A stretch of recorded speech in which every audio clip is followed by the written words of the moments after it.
Thank you everyone for joining us tonight. It's my pleasure to introduce Dr. Stacy Gillis of Newcastle University, who is a colleague and also perhaps for her own despair, a friend as well. She works in the School of English, Literatures, Languages, and Linguistics. So it's a different school from where WallCAP is based, which is History, Classics, and Archaeology.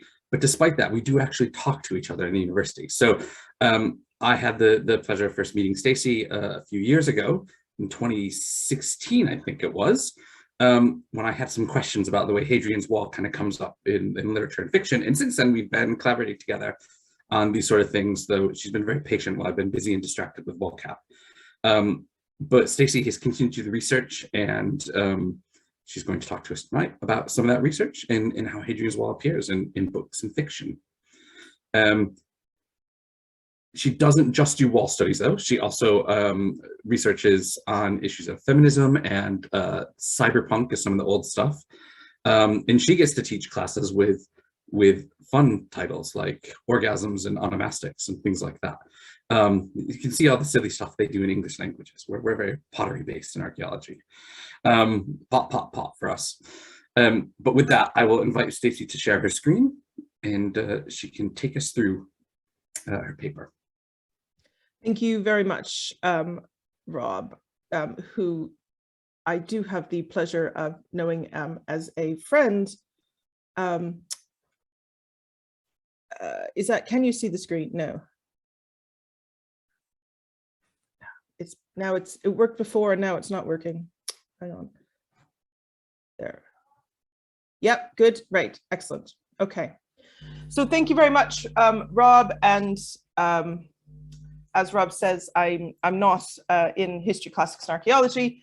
That said, no, I shouldn't say that. 3 years ago, when I completed my undergraduate degree, I did that in classics before I moved into English literature. So I have a background in an interest in archaeology and an interest in the classical world. So this project that Rob and I have been working on is really kind of thinking about what happens to something like the wall, which has this, incredible kind of physical, infrastructural, discursive presence in the, 2000 years ago, 1900 years ago, but it still exists today. And how does the cultural afterlife of the wall function? How are people kind of thinking about it? How are they talking about it? How does it shape our imagination? And what might we do in terms of thinking about this in terms of other heritage monuments? So for example, if we're thinking about something like Stonehenge or the Great Wall of China, how do their cultural afterlives exist as well? So I'm going to talk you and walk you through some of the things that we've been thinking about to kind of shape our thinking about how to engage with something like the cultural afterlife of the wall. And I'm going to do that through a romp through a number of texts, fiction texts for the most part, but not exclusively, that have been written about the wall, and how Rob and I are kind of beginning to theorize what it means to kind of engage with the wall in that way. I should say I've had COVID 5 weeks ago and I still get the coughs at night. So I may cough and I apologize for that. Right. Okay. So the first mention of the wall, as I'm sure many of you know, is in Procopius's History of the Wars. There's going to be quotations up on the screen. I'm not going to read them all for you. I'll leave them for you to read in your own time. But I am going to read this one because it's very important. It's dear to my heart as well. So now in this island of Britain, the men of ancient times built a long wall, cutting off a large part of it. And the climate and the soil and everything else is not alike on the two sides of it. For to the east of the wall, there is a salubrious air, changing with the seasons, being moderately warm in summer and cool in winter. And that's south for us because of the ways in which maps were understood. But on the west or north side, everything is the reverse of this, so that it is actually impossible for a man to survive there, even a half hour, but countless snakes and serpents and every other kind of wild creature occupy this area as its own. And strangest of all, the inhabitants say that if a man crosses the wall and goes to the other side, he dies straight away. They say then that the souls of men who die are always conveyed to this place. Right, I'd like you to remember the snakes and the serpents as we go forward, but there's something here about that notion of the wall, that it's both a kind of, it's a boundary, it's a barrier, it's a border, it's doing a lot of what in English literature we would call imaginative work here, in terms of how we might conceptualize what it means for Procopius in talking about this figuration. Now, on the on the other side, or not the other side, sorry, on the other side of the empire, as it were, we have another account of the wall. And here we get, again, something that I'd like, I'm not going to read this one out in great detail, but we get other, oops, I'm so sorry. We get other articulations here that kind of build on that notion of snakes and serpents. So you can see here, Gildas is in the ruin of Britain. As the Romans went back home, there eagerly emerged from the coracles that had carried them across the sea valleys, the foul hordes of Scots and Picts, like dark throngs of worms who wriggle out of narrow fissures in the rock when the sun is high and the weather grows warm. And again, here you have that kind of that figuration of the wall as a kind of border, as a kind of boundary, and that not only is it a kind of physical boundary, but it's an emotional boundary, that it's an affective boundary, that people behave differently whether they're on the north or the south side of the wall. So what? It's not being very there. Okay. What Rob and I have been thinking about are the different kinds of writing about the wall. Okay. And what we're positing is that there are two different modes here, almost, of the ways in which individuals have engaged with the wall. So the first would be, depending on what century we're in, these are kind of travelogues, they're memoirs, they're archaeological accounts, they're what we might now call anthropological or sociological accounts of kind of travel along the wall. And these will be, you'll be familiar with many of these. So you have Camden's from 1610. You have Camden's Britain, which talks about the wall as well. You have Warburton, 1753, the history and antiquities of the Roman wall. And so here it's not just a text as Camden's is, which is about the entire country or parts of the country, but saying it's about the entire country. Warburton is really about, you know, the location that we now recognize as being that kind of wall corridor, but going up to a bit further north, of course. And this kind of continues throughout the 19th century in the work by kind of Hutton, by Collingwood. These semi-archaeological, semi-historical accounts of the wall. They begin to shift slightly in the early 20th century, and you get more pastoral kind accounts of travels on the wall. So Maria Hoyer's By the Roman Wall, Notes on a Summer Holiday, that sort of thing, where the sun is always shining and the wall makes a kind of wonderful backdrop for family holidays. And then the kind of more, what we would now recognize as more scientific record, which is how do you, you know, how are you kind of bearing witness to what the wall once was, which you get in something like Brown's 1932, The Great Wall of Hadrian. This is not a comprehensive list, this is just an indicative list. But these are people who are writing about the wall as an object that they are engaging with by traveling along, or thinking about how it's located within a very kind of material, within the kind of materiality of the landscape around it. And I would argue, well, here's an example that you get when Hutton, for example, I'm not going to read this out because in fact, I don't know if anybody here has read Hutton's History of the Roman Wall, but basically if you walked along the wall, you probably have the same account as Hutton in the sense that he seems to describe every single text or step that he takes. I have all along inquired for turrets, but might as well have inquired among the stars. He's got a very huffy voice. I was given to understand that part of one was remaining here. The master told me I might find it back of the buildings. Upon examining something like a cow house, I perceived a small part was Roman work, etc., etc., etc. And then at the end, the road is charming. The traveler views it 2 miles each way. It appears like a white ribbon upon a green ground. However, for Hutton, sad days, it does not appear that dishonesty is totally expunged from the wall. For though my gloves were deposited where they ought to have been safe, yet I found that some person had made free with them.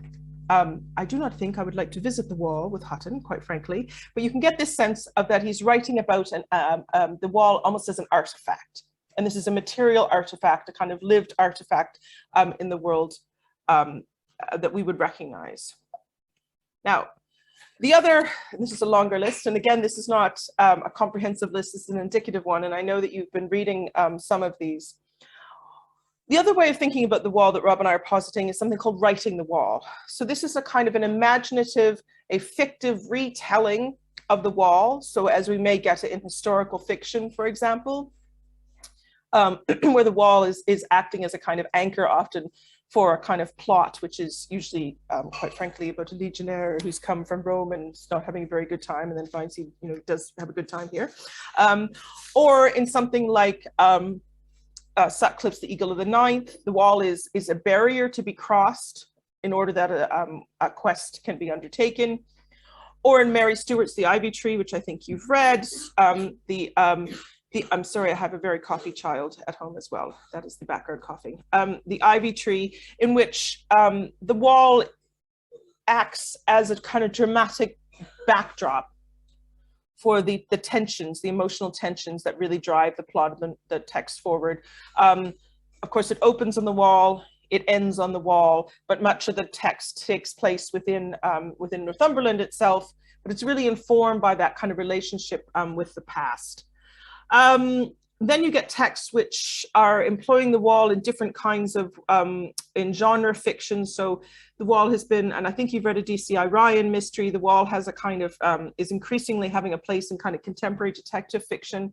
I can't remember which one it was. It might have been the Ross one, where like 3 bodies are found at Sycamore Gap, hidden in the wall, as if nobody would ever have noticed that the wall had been taken apart and 3 bodies were put there.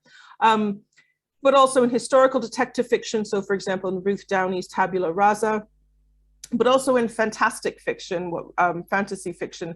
So the wall, for example, in George R.R. Martin's Game of Thrones, or Neil Gaiman's Stardust, which of course opens in the village of Wall itself.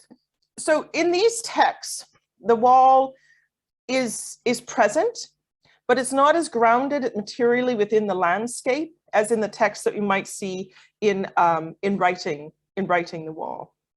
So I want to talk a little bit about the kinds of things that we can think about if we're thinking about how the wall is mobilized as this imaginary signifier. So in Puck of Pook's Hill, Kipling's 1906 novel, the wall, so this is if you haven't read it, this is a kind of fantasy text in which these children almost time travel through these kinds of stories that are being told to them. This is very common in terms of late 19th, early 20th century writing for children, as that form of, that genre, children's literature was kind of emerging or really consolidating. This is a conceit that is often used where you have a group of plucky children who have adventures, and they somehow either find something fantastical, as with Nesbitt's It, or they have some kind of adventure, as in the Railway Children, or in this text where they are really thinking about learning about kind of their landscape, but also a kind of nationalist history at the same time. So I would locate Puck of Pook's Hill within that, as well as within writings about the wall. And then you can see here, you can probably, if you've read ahead, see why I've included this quotation. And again, we have here this notion of the wall as being something at the, the end of the world. It's where things end. Just as when you think you're at the world's end, you see a smoke from east to west as far as the eye can turn. And then under it, also as far as the eye can stretch, houses and temples, shops, theaters, barracks, granaries, trickling along like dice behind, always behind, one long, low, rising and falling and hiding and showing line of towers. And that is the wall, et cetera, et cetera, et cetera. And here that opposition between north and south. You think about just here how the language is being used to describe. On one side, heather, woods, and ruins where pigs hide, and on the other, a vast town. So this opposition that we have often in writing about the wall between the civilization, and that's in very large quotation marks, on the south, and the the not quite barbarism, but the lack of civilization they have in the north. But here, the town is described long like a snake and wicked like a snake.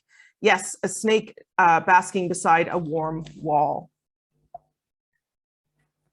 We see this as well, this kind of sense of opposition across the this notion of the kind of wall being at the kind of end of something. In Wallace Bream's, I'm forgetting the date, no, 1970, Eagle in the Snow, which has that often used trope or motif that we get about writing about the wall, that it's somewhere that people hadn't heard of. And if you know, for example, W.H. Auden's Roman Wall Blues, this is something that, you know, we can see this kind of playing across the long 20th century, really.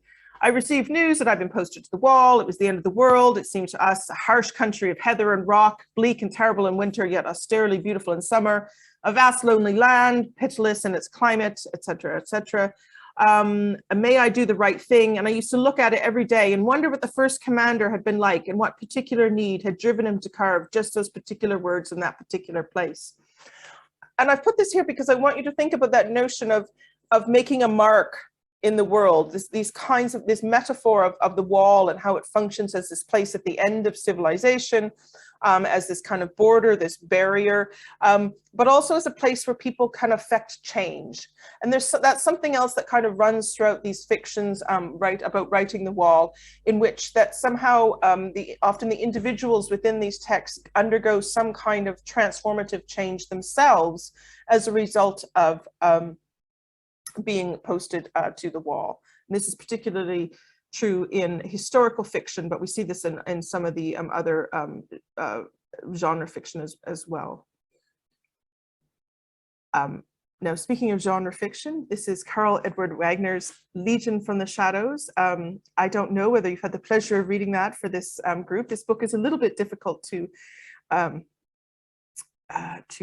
source. But I've included it here because, yet again, there's something about notions of kind of barbarism, civilization, but also this kind of this threat, this fear that something that the wall is kind of holding something in place, it's containing it. So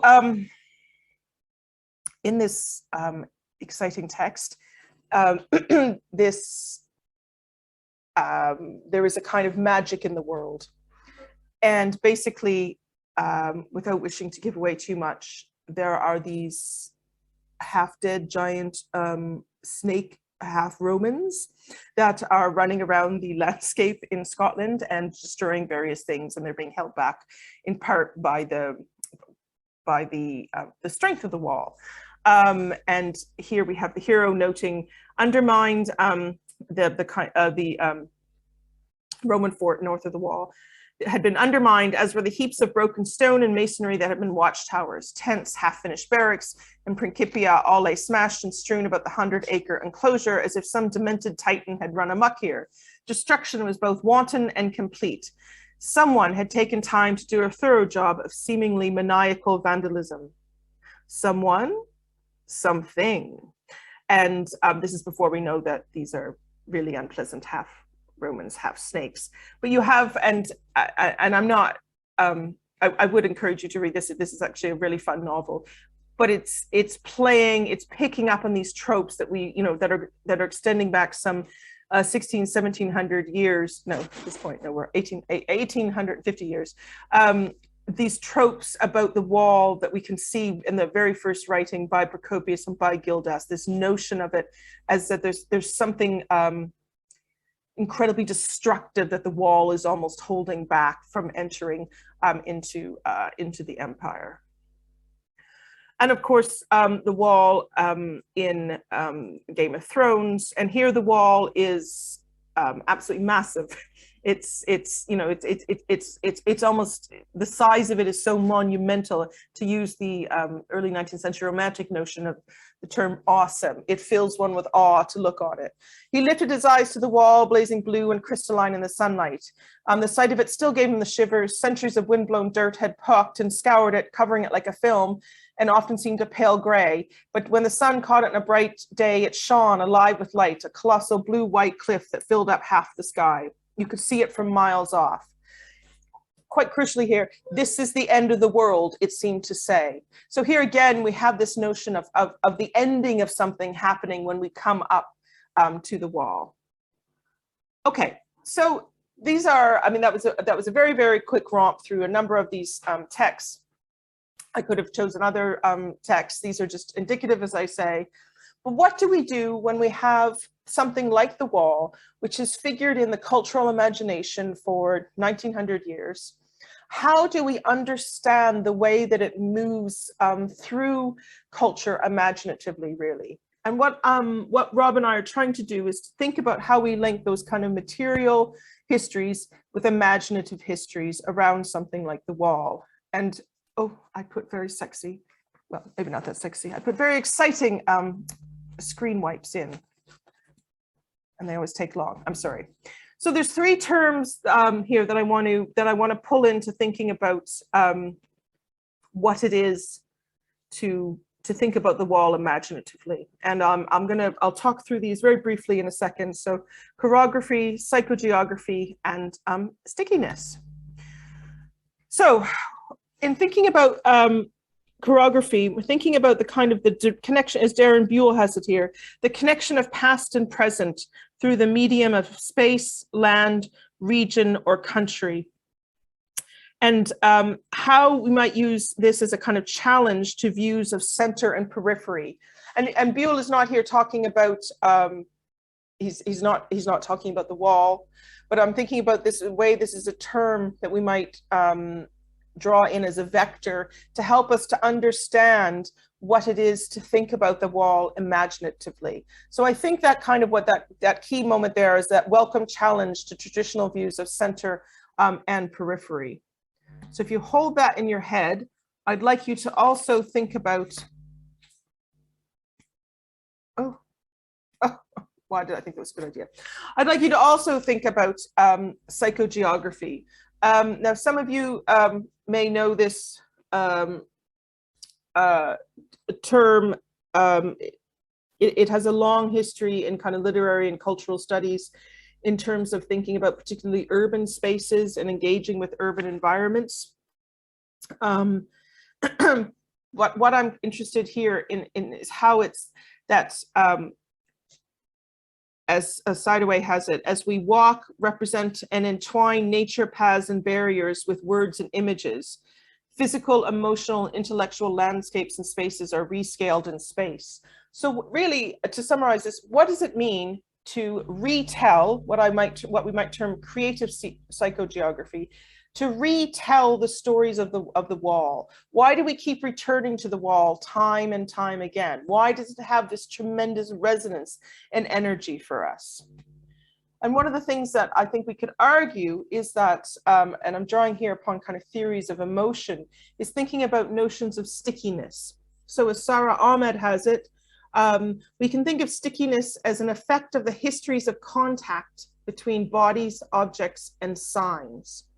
So that the wall has accrued this tremendous kind of significance over the last 1900 years, and that everyone who's writing the wall now is also engaged in a dialogue with all the previous writings and discussions about the wall as well. So it's kind of accrued this emotional, a weight that almost sits on top, this metaphorical weight that sits on top of the actual material wall that is there itself.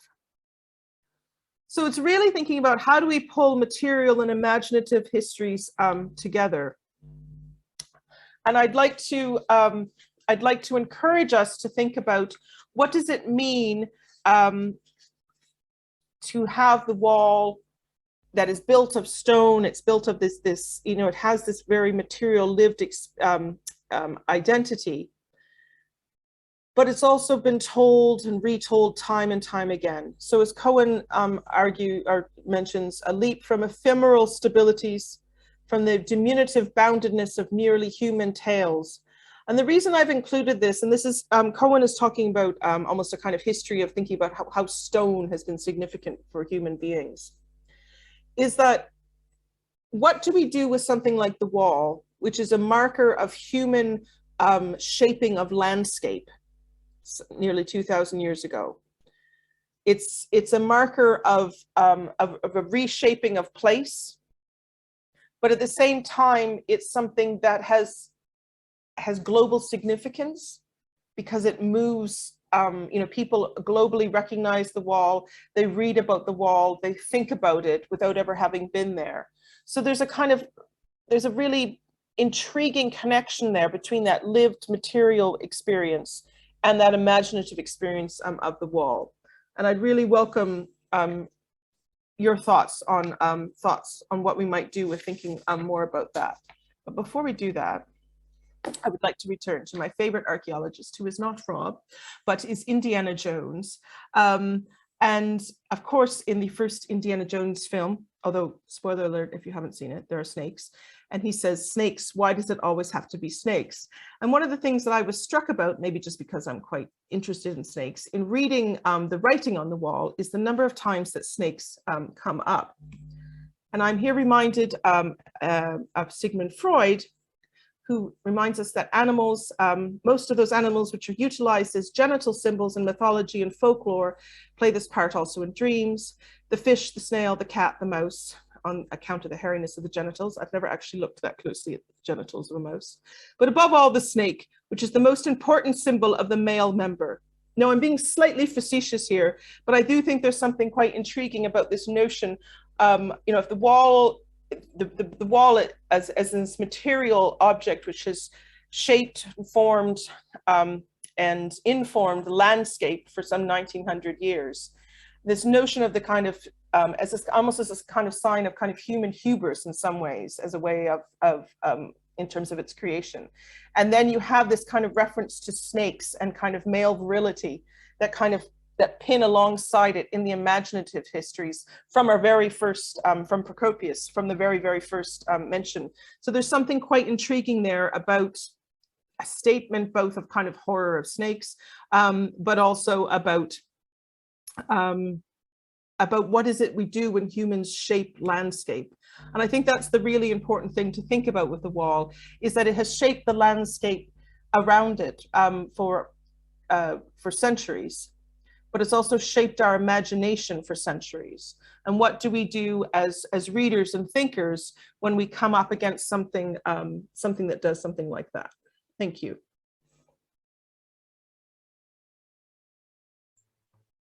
Thank you, Stacy. My applause is a substitute for everyone else. So, as ever, you can put comments in the chat. I think actually there's few enough of us that I think we can ask those comments direct. Are you happy with that, Carrie? Okay. Do we want the comments and questions to be recorded? Or do we want to?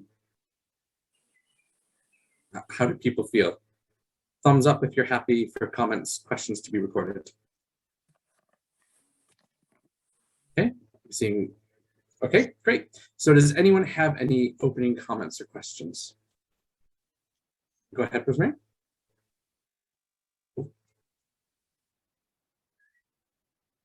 I think you're on mute.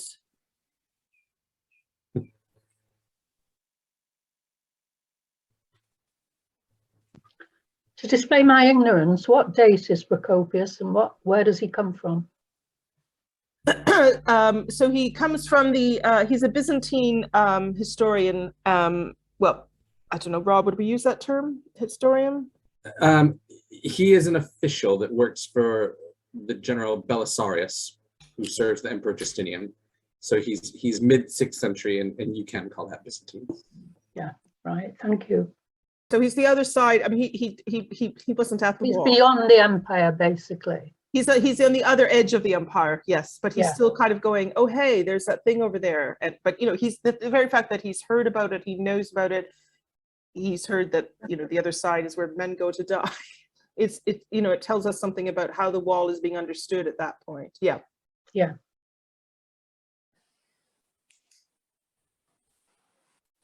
Neil, am I right in thinking that you have read a great many of those books, even beyond the reading list of book club, because of your excellent taste in literature? A few, yeah. I really want to get hold of that Carl Edward Wagner one, though. I really, really do. I had to order that in from a quite obscure secondhand bookshop in the States, if I recall correctly, to get that one. I can believe it. It's the sort of book you don't imagine went to a second printing somehow. But there's one on the list, the Anthony Price novel, Colonel Butler's Wolf. And that, I read all of Anthony Price's books when I was younger, and they're Cold War espionage thrillers. But Colonel Butler's Wolf stuck with me, rather, because it's up here on the wall. And Colonel Butler spends an awful lot of time in the book, it seems to me, musing about life on the wall, just like the lead character in Eagle in the Snow, musing about what the first commander here thought when he carved those words on the wall. And it's just struck me as a kind of an intriguing link, really, from a Cold War espionage thriller to a historical novel. And if anybody hasn't read Colonel Butler's Wolf, I thoroughly recommend it. It's I don't know Anthony Price as a writer. I know some other texts, but it's of that kind of Jean le Carré kind of writing. But the thing about Colonel Butler's Wolf is it's gray and rainy, and they're going up and down the wall looking for this thing. But it really is, it's incredibly evocative as well. But you also, it's very much that Cold War text where you're in that kind of moment of like, if this doesn't happen, then this big geopolitical thing could happen over here. So it's very good at that sense of foreboding. But I think you're exactly right. It's about that somehow the wall in these fictions brings out the contemplative mood, that people are kind of thinking, but what has happened here before? What part of history am I on being on the wall? Yes, yeah. And I really like the quote from Procopius, because there are bars in Glasgow where an Englishman isn't going to survive. So, what he said is really quite true. But I just found, Colonel Butler's Wolf now, it's not just a historical, it's a historical novel on two levels. This kind of sense of the when he's referring to the Romans on Hadrian's Wall, but also the novel itself. It's from a time that, we thought we'd forgotten, the Cold War. So it kind of stands as almost as a historical document on two levels. No, that's a really good point. And actually, it's quite interesting because it kind of sits in all the texts that we found about the wall. It kind of sits almost on its own, because there's this kind of, there is this, I didn't talk about it here, there's a novel, is it 38? It's Joseph O'Neill's Land Under England. Mm-hmm. And it picks up this,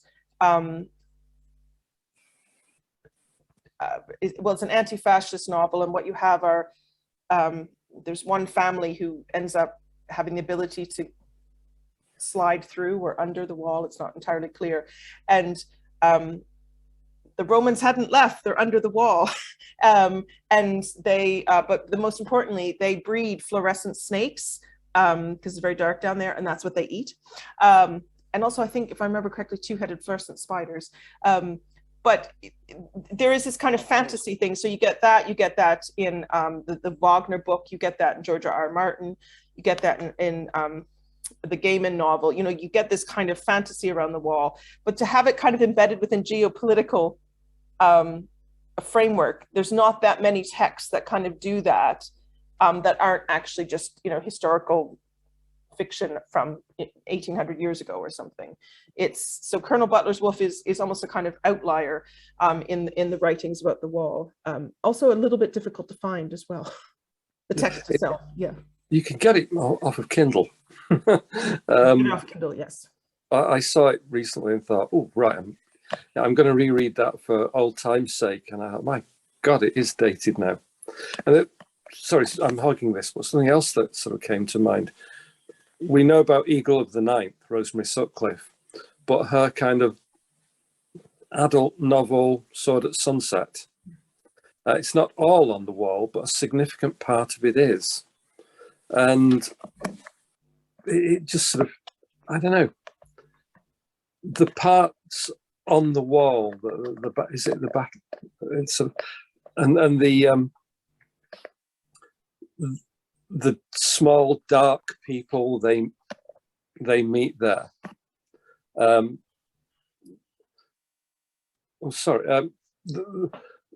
Drew and Dew, I think the character's called, and his sort of his clan. It took me right back to Puck of Pook's Hill, Yeah. and you know the other stories where you've got these people who are not really there, or they're a remnant of something earlier, something more mysterious. And I suppose there's a kind of a bit of a link to Karl Edward Wagner, but he seems to write, from what you said, with a somewhat broader brush. Yes, it's a broader brush. It's also one that is very much based in the horror, in horror fiction, actually, more than anything else I've come across about the wall. Well, when I was looking at the cover on your slide, I thought, yeah, I've actually read Robert E. Howard's Bran McMahon stories. I was a lot younger then, but I have read them. That's what they're, absolutely, that's what it's coming out of. And it's, there's something as well you can see in some of these writings about the wall, where that somehow it traps people in the past, like they can't escape from it. And actually that's, I've just thought of this, but actually that's something that we get also in Stewart's The Ivy Tree, now that I think about it, because she's the one who's able to leave. She's been able to go to Canada. She's been able to escape, and the rest of the family are kind of caught, almost, you know, they're kind of caught in almost a resin around the wall. And this is, you know, it's ultimately so destructive for them that they're not able to escape. So there's probably something there, something quite interesting about thinking about how the wall kind of functions as a space of fascination, but to the point that you can't ever escape it as well. Yeah. Gary looks to be agreeing in a bit of sympathy there. It strikes me as well, with the Bran McMahon story, you have a very unsubtle link to that Freudian serpentine analysis, which seems to play through the whole book. But from the other books, do you get, I'm struggling to recall any examples where the kind of the serpentine element has a Freudian twist to it. Well, you know, in English Lit, Rob, we would just say that everything is about Freud. So we see it everywhere in the landscape. But the fact, you know, this idea that the wall has been, that the wall itself is a serpent, you know, the wall, that it's kind of, it snakes over the hills. It snakes over the hills, but it's also a kind of sign of kind of male thrusting into the world, you know, priapically, that this is, you know, I could see the fact that this motif comes up time and again, I find quite fascinating about the wall. Okay, devil's Maybe it's more fascinating about men and their imagination. Yeah, well, yes, that's Rosemary. I'm going to play devil's advocate here. You could also argue that the wall gets penetrated every Roman mile. Yes, absolutely. So one could provide quite an interesting queer reading then of the wall as a space of masculinity that is penetrated, I suppose, if you wanted to. You see what we get up to in English Lit classrooms. Over to you, Rob. Actually, I was going to say that then potentially leads into another way of thinking about the books in the different genres. If you have speaking in English Lit terms, if you have an entanglement of masculinity with imperialism, as it were, and the way different the gender of the author and the genre that they're writing in, how that then sets the wall up, your expectations of the role of the wall within that sort of entanglement. Yeah, and I think that, you know, if you look at all that, a lot of that fantasy fiction has been written by men, and it's in that very kind of masculine fantasy mode in many ways. I know Gaiman disrupts that slightly, but it's still playing with that. And then a lot of the detective fiction is written by women, and historically, I mean, not absolutely, but historically, actually, women are very good about writing about crime, and they have been since the kind of genre appeared. or consolidated itself in the early 20th century. So those kind of generic distinctions along the lines of gender are quite intriguing as well.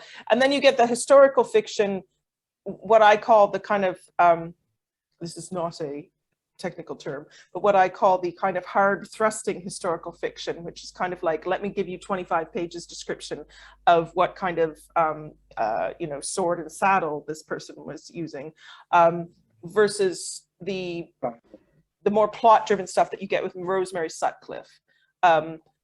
So there's different distinctions there around historical fiction as well.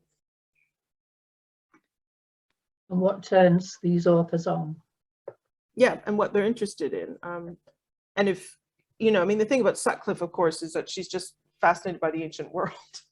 But the wall does come up again and again in her writing, actually. But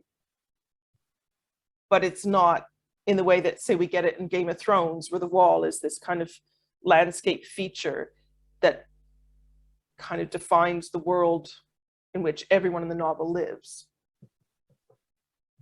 It functions in a different kind of imaginative way. Notice you only touched on poetry in your talk. You mentioned Auden's Roman Wall Blues, but none of the other works.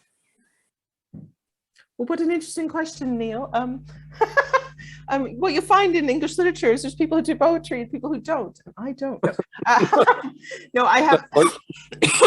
I have actually one of the somebody's connected with WallCAP. Judy Wild has been sending me poetry about the fantastic resource, poetry about the wall, and so there's a whole other project there about how it kind of functions in poetry as well. But Auden's Roman Wall Blues is actually, as a child growing up in Canada, that's the first time that I heard about this thing called the wall, because I read some W.H. Auden and I was like, I should go there sometime. It sounds kind of neat. And look, here I am. But yeah, there is a whole other wealth of poetry. There's also, the whole other thing there about video games and film and how it's represented in visual culture as well. And some of those are adaptations of the text that we talked about, obviously Game of Thrones, but there's other things, oh gosh, is the film called Centurion, Rob? Is that? Yes. Yeah, Centurion. Where they're very, those kind of historical films, but then just texts in which the wall is, it's just kind of background. And of course, there's also more recent things. I don't know if anyone's read Sarah, oh my goodness, I forgot her name. Sarah Moss, no, is that who wrote The Ghost Wall? And it's a kind of post-Brexit novel, but it's about the wall as well. So it becomes a kind of metaphor for, for nationalists, for many things. I don't think we'll open up the discussion about Brexit here, possibly. Have you deliberately not, because you don't like them, included children's books as well? I mean, obviously, Quick Kipling and Sutcliffe. That's a really good question. No, it's just from, I've included the text that we found.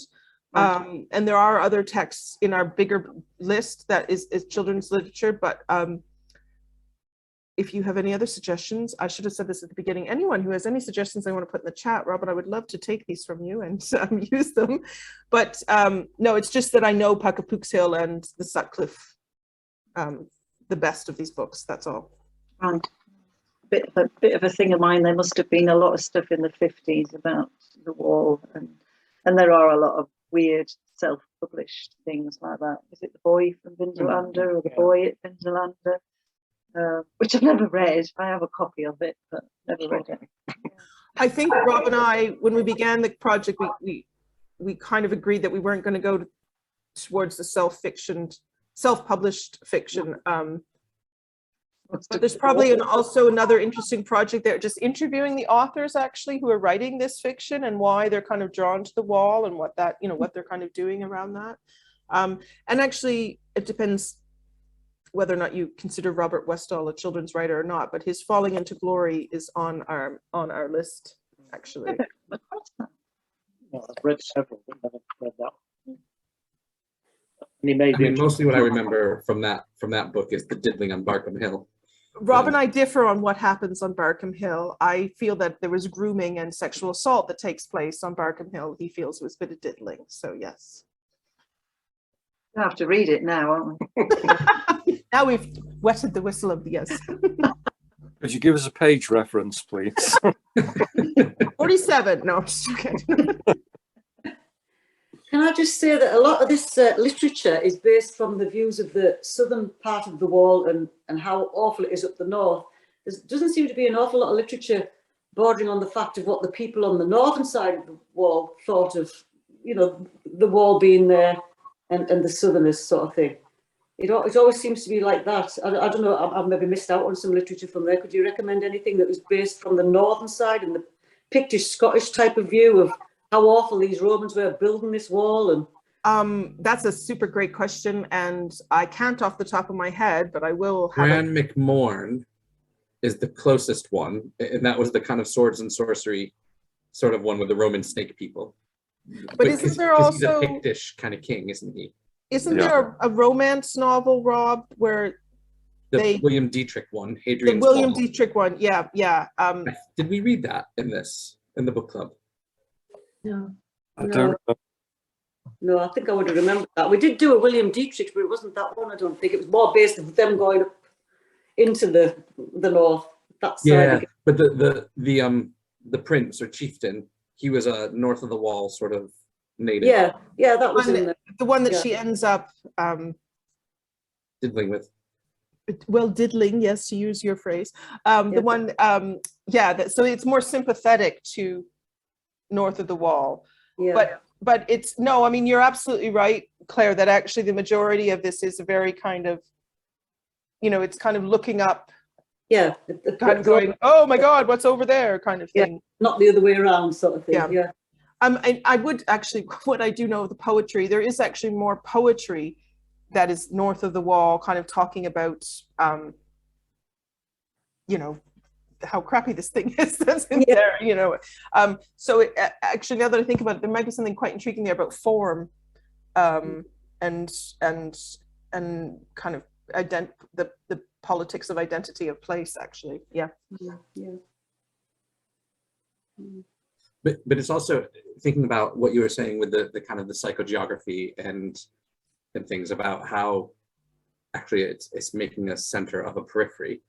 It's, you know, following on Claire's point, it's a one-sided centering in that sense, you know, to take a monument that divides, that centering of the wall is centering it very much from its southern bit. So it's not a true centering in that sense. It's a displaced imperialism, perhaps. Yeah, and the gaze, you know, the power of the gaze, that it's always a gaze, it's a northward facing gaze. But I was thinking about this idea of sort of the wall being sort of somewhere that entraps people. I mean, I'm not local, but I first saw all this as a kid and promised myself that one day I was going to live here. And lo and behold, here I am. And I honestly, from the day we moved here, I honestly could not possibly imagine myself living anywhere else. It kind of has this attraction, magnetism, call it what you will. You know, the idea of going and living back in a city or well, basically just anywhere else just seemed, no, it just wouldn't fit. Yeah, there's something about this confluence, you know, of the emotional intensity with the landscape, but it's kind of like, is that there because of the wall, or is the wall here because of that? You know, it's this, but it's something, you know, we keep coming back to it. And of course, this is one small, and Rob will be much better on this than me, this is one small part of, you know, the frontier of the empire, but this is the one that people, you know, they know about, they talk about, they kind of think about, we see it in films, you know, et cetera, et cetera, et cetera, in a way that other parts just don't have that energy. But I mean, it's almost, I'm a volunteer guide at Corbridge as an example, and late in the season, say on a Saturday afternoon, late in September or October, when the last visitors are leaving and you're just standing there on the staying gate, there's just this incredible sense of, what's the word, liminality, kind of the boundary between two worlds. Well, maybe that's just the benefit of a 65-year-old overactive imagination. Or if you're up on the tops, looking out, say, from housesteads, they're just, or driving into Scotland, driving down from Carter Bar on the A68, it feels different. I don't know why, but it does. And it's a wonderful feeling. I would say that my 10 and 13-year-olds would not agree with that, with the number of times that they've been made to walk up and down the wall. They are very firmly of the opinion that it is a crappy place and they have no desire to ever see it again. So yes. Well, as a result of my passion for archaeology and the wall, my daughter's got a PhD in chemistry. It's as far away from archaeology as she can get. But I'm going to take the credit for that anyway. As you should. Well, I paid for it. I'm just thinking about psychological boundaries. And while I'm not local to this area, and while obviously I can see what it is about the boundary the wall makes geographically, psychologically, etc. When you think about the north-south divide in England, that's quite different. I'm northern, most definitely, a northern lass, but I wouldn't regard Hadrian's wall as some sort of great, I mean, that seems to demean it, of great significance to me. I don't mean it in that way. I come from a background that is very different from that further south in England.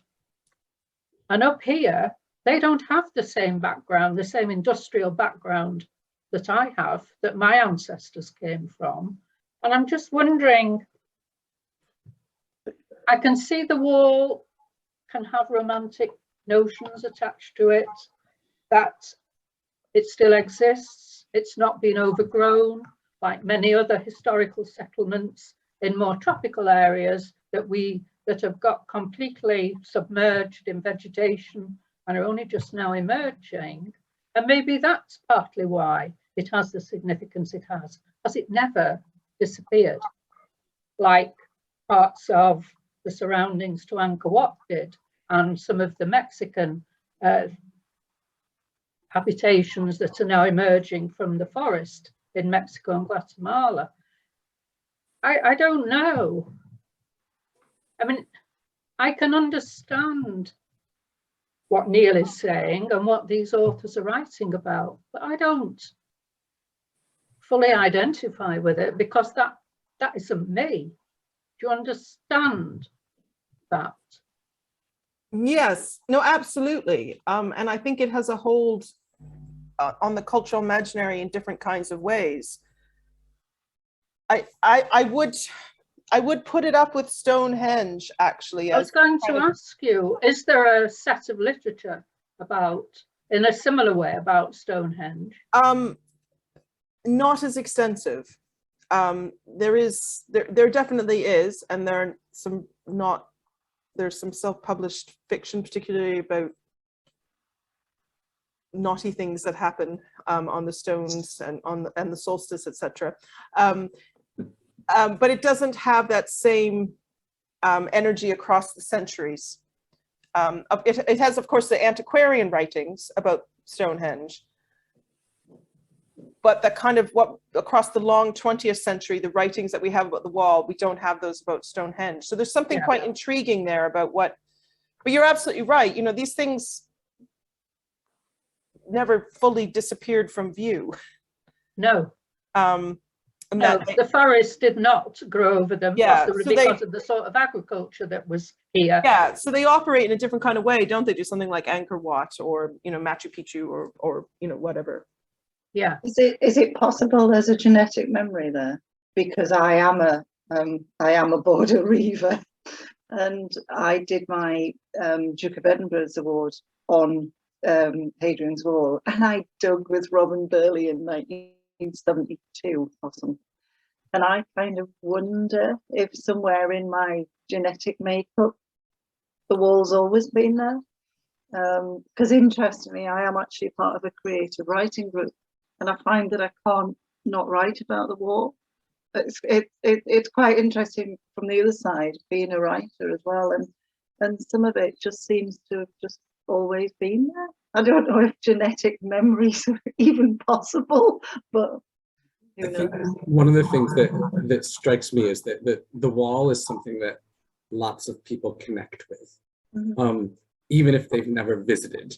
And it doesn't have to be an affectionate connection. You know, it can be, you know, sometimes actually it's the absolute lack of connection that can be defining of it. And or a deterrence like you might get, or an abhorrence like you might get with the Berlin Wall, for example. But I think one of the things that strikes me is that it's something that I sort of appreciated through doing kind of archaeology and kind of reading about the heritage of the wall. But I think actually doing this work with Stacy and thinking of it from a literary perspective has helped me better understand that the wall itself, because of what it is, with it being monumental, it can operate on kind of multiple levels or layers at once. So it, you know, if you know a lot about it, you know, or you have an emotional connection to it, that, you know, just the very mention of the wall or the use of the monument or something like it draws you in. But even if you don't, it's almost an iconic enough monument that even if you've never seen it or ever seen a picture, you can kind of imagine what it might look like. And so it becomes a bit of a substitute for any number of themes, you know, that edge of civilization, you know, an ancient empire, you know, a militarized border, you know, it's symbolic of any number of things in a way that actually I think doesn't work for Stonehenge. It's just a bunch of giant stones in a circle that people kind of project fantasies onto a bit, where there's a little bit more of, I think, a hard historic reality to Hadrian's Wall, which is perhaps a little bit harder to deny. And so I think in that sense, it becomes you know, you can drop the wall into your text, into your writing, and actually all of a sudden you've almost got a ready-made landscape or setting, you know, that doesn't require pages of plot development. You know, it becomes a substitute almost in and of itself. Yeah, I can understand where, is it Anne? Anne, is she a border reaver? Yeah, I'm from the Johnston clan, Anne, from the other side of the border. That's my heritage, and as I say, I can understand where you're coming from. There is some sort of genetic thing that just draws you to it. I didn't realise, but there is something, isn't it, mysterious and romantic about being part of this whole thing. I mean, I was brought up in the debatable land near Netherby, and the whole thing just has I don't know what it is about it, but it's just a really emotional attachment. And you realise that the wall is there as one of the dividing parts of it. But yeah, I know exactly where you're coming from. It is something that's genetic and it's in your blood. Yeah, whether you want it to be or not. Yeah, whether you want it to be or not, yeah. Oh, you've started something now because I'm in Irving. Oh, God. You can trace the ancestry back to Bonshaw's. No, As long as there's no Maxwell's here, I'll be all right. Right, the Hetheringtons hung the Bishop of Carlisle famously. I don't go to Carlisle very often. I'm probably not allowed. I probably need a passport. Yeah. I was just thinking about the only historical novel I've read that actually mentions Stonehenge is Imperial Governor, a Roman one by George Shipway.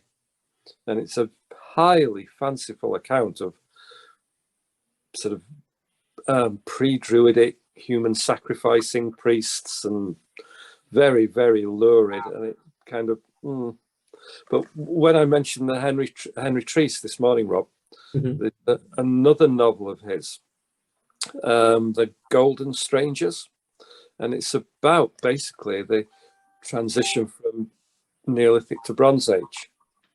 And he had no idea about the Yamnaya culture and things like that. But rereading it now, it actually seems, yeah, actually, it probably was like that.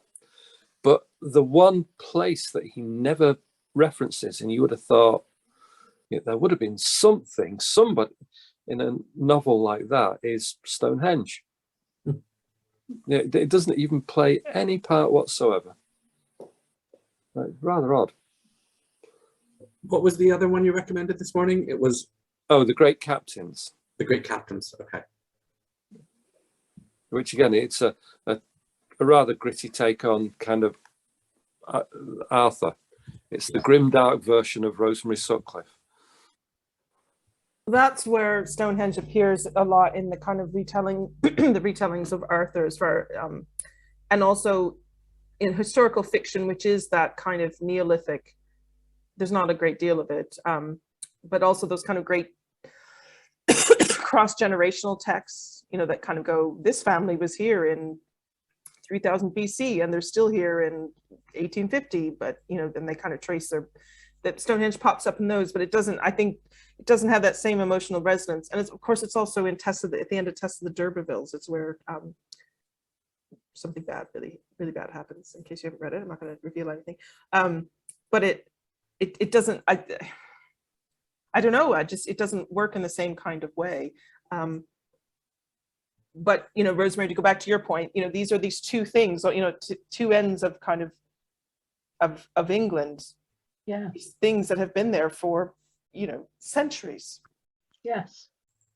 I wonder if it's because Stonehenge is far less easy to explain. Well, having won the grade 12 science fair at my high school for my 2-scale replica of Stonehenge, I could talk about Stonehenge and explain it for you if you wanted. But yeah, it's also attracted a more fringe element, and it has for the last 200 years plus than the wall has, which may play some part in how it kind of functions in the cultural imaginary.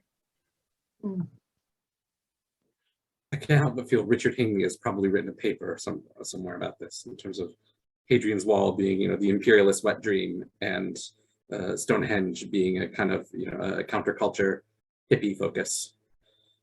And now, of course, we have Ness of Brodgar, far, far in the north. So there's these three kind of pivots across the landscape. I'm kind of, I'm not a prehistorian. I was when I was at university. It was my thing, but I'm kind of a bit leery. I've been to Orkney many times, admittedly not since they sort of started to dig up the Ness of Brodgar, but I've heard that rather strange chap Neil Oliver banging on about how this makes the Orkneys the centre of Neolithic Britain. So, I'm sorry, but the Orkneys, it's a bloody odd centre. Is he over-egging the pudding, do you think? I don't know enough about prehistoric archaeology, but I do, in another life, when I was very interested in South American prehistory, I know that there's been a revolution in the last 20 years of people thinking about archaeological sites there when they begin to think about it as being connected through water, that water is a kind, that rivers and etc. And coastlines are modes of travel, that they're not kind of points of separation, that they're modes of enabling people to connect. And so there may be something there about kind of thinking about, I can't remember what the body of water is between Orkneys and North. The Firth. Yes, there may be something there to think about that. I actually have never been. I'd really want to go, that's all. Well, there's several of my meals at the bottom of the Pentland Firth, but you really don't want to know the full details. It can be kind of rugged. Yes, I've heard that. We're past 8 o'clock now, so I'm very conscious that kind of we've filled up quite a bit of time. Does anyone have any kind of final questions or observations? Is there anything that kind of Stacy talked about that triggered a memory from some of the books that we've read, for example, or actually that any of the books that we've read have fallen outside of some of those observations that Stacy shared. Are you all going to look through those books again for the Freudian connections?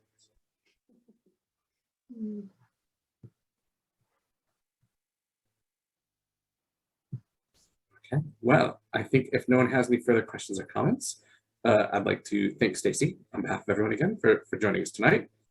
Thank you for inviting me, Rob. Thank you. And Carrie for organizing this. And yeah, you now, there's a couple reading lists there that Stacy put up that you can go back to as well and explore some of the genre literature. And I've put my email address in the chat. If any of you come up against anything that you think that it's very important that Rob and I should know about for this project, please do get in touch. And I'm always happy to learn more. Because as I say, I gave you an indicative rather than a comprehensive list, but even our comprehensive list, which is very long, is still not covering everything, and we know that. And some of us just couldn't bring ourselves to read the poetry. Yeah, well, I wasn't going to say that, but okay. I'm quite happy to say that. It's, Yeah, I am too. it's hard to improve on Dr. Seuss as far as I'm concerned. I want my girl and I want my pay. That's the limit of my, yeah.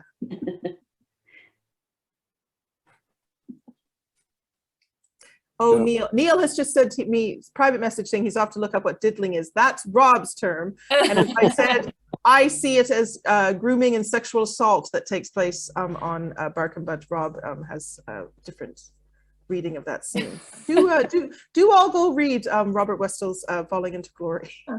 I think we agreed on the grooming. I think it was the sexual assault was the point of which we were at variance.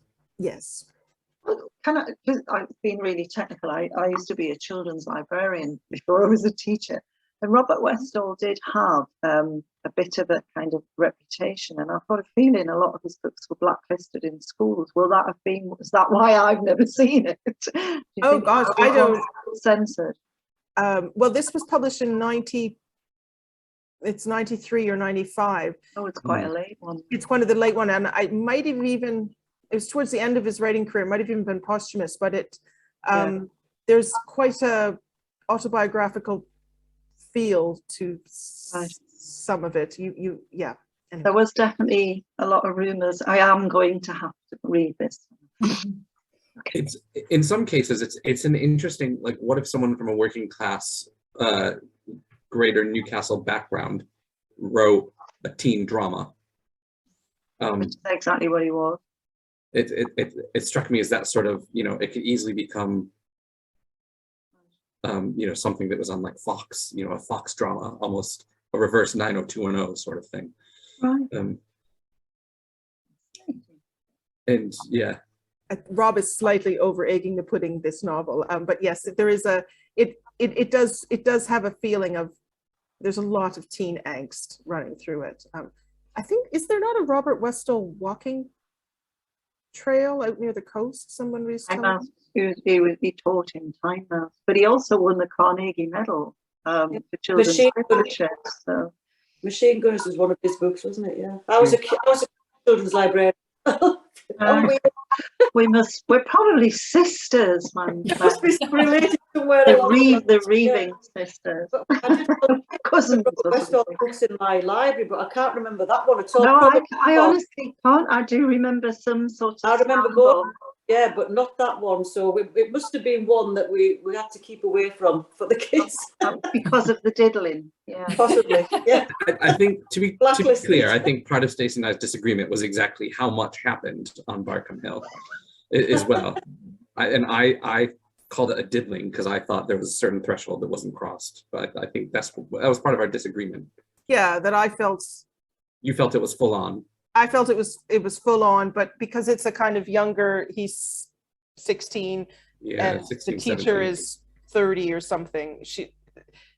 This is somehow being positioned in the text as this and this one. Like, one, it takes place this big consummation takes place on the wall, but one, it's like, oh, isn't this fantastic for him because he's getting off with this 30-year-old who knows how to diddle him or otherwise. But if the if the gender was reversed, I think we would all be really disgusted by it. So there's also that dynamic to it as well that I actually, to be perfectly honest, I just don't like the book.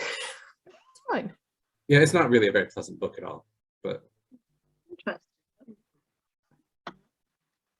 Yeah, everybody go and read.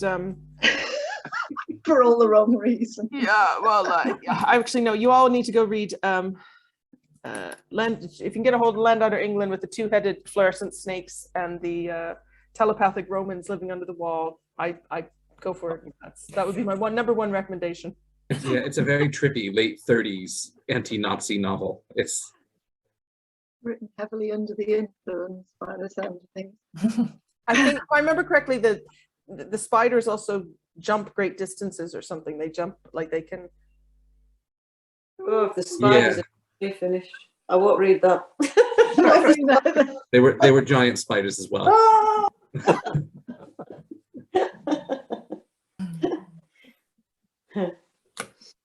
There's definitely some good reads if you want to branch out, as it were. Going to do it now. Go into Amazon.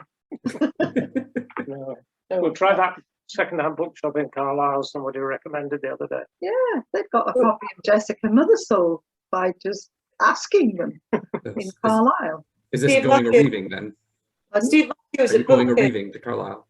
Yeah, I'll go in disguise. Nobody will notice. I'll change the name. Is it Steve Matthews at Bookcase in I Castle think Street? yes, it was He Sarah. used to be my line manager at the school. He was the head of English. Yeah, Sarah said that she just contacted him because she wanted a great bloke. hard copy of Jessica Mothersole. Yeah, he'll get anything. Yeah, it's amazing. Yeah. Pretty impressive, I thought. Yeah, yes, he is. Yeah. Okay, well, I'm going to draw us to a close. But thank you very much, everyone, for coming tonight. Thank you very much, Stacy. And yeah, keep reading. And do reach out if you've got any tips or anything. That'd be great. Yep.